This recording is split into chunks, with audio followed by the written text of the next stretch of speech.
aku Selindi dan aku sudah belajar bahasa Jepang di Kyoto selama 1,5 tahun. Jadi, apa tujuan kamu belajar di Jepang? Jadi tujuan aku belajar di Jepang itu untuk meningkatkan bahasa Jepang dan juga untuk persiapan masuk ke Universitas Seni di Jepang. Dan tahun ini aku juga udah diterima di Universitas Seni di Kyoto, yaitu Kyoto University of Arts. Bagaimana pengalaman kamu selama mengikuti kelas bahasa Jepang di KSL? Selama ini pengalaman aku belajar di KSL, mengikuti kelas di KSL itu sangat bagus dikarenakan setiap pagi itu ada yang namanya warming up. Jadi di warming up ini itu gurunya akan kasih kita tema dan kita itu bisa berdiskusi dengan teman kelas kita tentang tema tersebut 10 menit di pagi hari. Lalu gurunya juga mengikuti pace murid-murid, jadi misalnya ada yang tertinggal atau ada yang masih kurang paham, gurunya itu akan menjelaskan ulang materi tersebut. Ditambah lagi, di dalam kelas KSL itu ada banyak murid-murid dari negara-negara lain, jadi kita itu bisa sharing cara belajar kita ataupun hal-hal lain, budaya mereka, budaya kita, dan juga misalnya ada hal yang masih kurang paham, bisa juga langsung tanya ke mereka. Sebelumnya, Selin udah bahas tentang kelas art nih.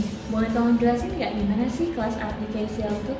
Jadi di kelas art di KSL itu kita bisa belajar pertama tentang desain, yaitu still life, dan juga kita bisa belajar tentang warna. Buat kalian yang masih nggak ngerti apa itu still life dan tentang pembelajaran warna, tenang aja karena guru-guru di sini tuh bakal bantuin kalian dari awal sampai akhir. Dan juga kita itu tidak hanya bekerja sendirian, tapi juga ada kerja kelompok seperti membuat poster dan masih banyak lagi. Tapi menurut aku yang paling penting itu kita bisa melakukan kunjungan studi ke universitas di sini, yaitu Kyoto University of the Arts, dan kita bisa melihat secara langsung sistem pembelajaran universitas tersebut. Gimana pengalaman kamu mengikuti tes masuk Universitas Seni di Jepang? Jadi setiap tahunnya itu tes masuk universitas itu berbeda, tapi ini menurut pengalaman aku karena aku mengikuti tes yang namanya Taiken Jujyo, yaitu kita seperti mengikuti kelas uji coba universitas tersebut, dan di dalam kelas tersebut kita akan diberikan beberapa tugas yang kita harus selesaikan di hari itu juga.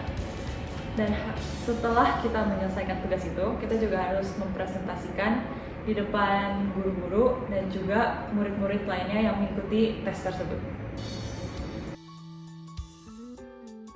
Bagaimana pengalaman keseharian hidup kamu selama di Kyoto? Jadi sebenarnya sebelum datang ke Jepang itu, aku sama sekali nggak bisa yang namanya masak ataupun bersih-bersih rumah. Setelah datang ke Jepang itu aku mau nggak mau harus melakukannya semua sendiri. Yang awalnya itu pasti sangat susah, tapi tambah kelamaan aku jadi mulai terbiasa dengan hidup mandiri. Terus ditambah dibandingkan kota besar lainnya, Kyoto itu jauh lebih tenang dan juga lingkungannya jauh lebih hijau dibandingkan kota-kota besar pada umumnya. Dan juga kita bisa melihat budaya Jepang setiap harinya. Apa waktu paling menyenangkan dalam kehidupan sebagai pelajar asing? Jadi menurut aku waktu yang paling menyenangkan itu ya tentu saja saat bermain dengan teman-teman. Karena di sini tuh bukan hanya ada orang Indonesia, tapi juga ada teman-teman dari negara-negara lain. Jadi kita juga bisa bergaul dengan teman dari berbagai macam negara lain.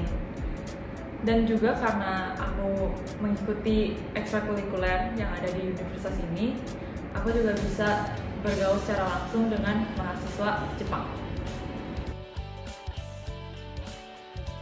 Jadi buat kalian yang berencana untuk belajar di Jepang, jangan menyerah karena pada awalnya itu pasti kerasa sangat berat karena kalian itu harus menyelesaikan diri dengan kehidupan baru dan juga lingkungan baru, dimana mungkin kalian itu belum terbiasa dengan bahasanya. Tapi dari pengalaman aku, itu semuanya bakal worth it pada akhirnya.